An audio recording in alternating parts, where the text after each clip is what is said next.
What's up, everyone? Welcome to the video. Today we're going to take a look at how to replace the engine air filter in a 2024 Volkswagen Taos. This Volkswagen Taos has the 1.5 liter four-cylinder motor in it, and I'll put a link in the description box of this video to where you can find these replacement engine air filters if you're in need.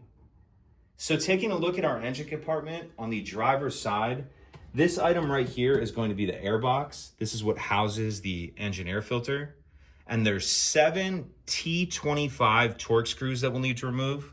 So you can see, I've already got 6 of them loosened up. And again, these screws are gonna be a number 25 Torx bit, a T25. So we have our 7, 1 here, 2, 3, 4, 5, 6, and then 7 right there. So like I said, I've already got 6 of the 7 loosened up. When you loosen these up, they'll loosen up and then they just start spinning. You don't actually have to take them all the way out. So you can see once I get it far enough out, it just sits there and spins. And they do it that way so that when we pull this apart, we don't lose the screws. So after we have those 7 screws loosened up to this level, we can just pull this top of the airbox off and we see our filter right here. We'll reach in here and pull this filter out.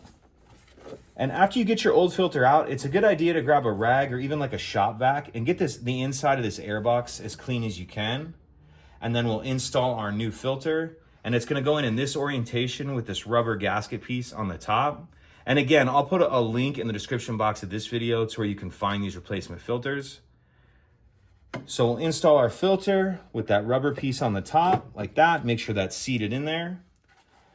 And then we'll get the top of this airbox down where it needs to be. And then the final thing we'll do, and I'll do it after the video to save time, is tighten down those 7 screws. And that's it. If you could take a second to like and subscribe, it helps us out, and I'd appreciate it. Thank you.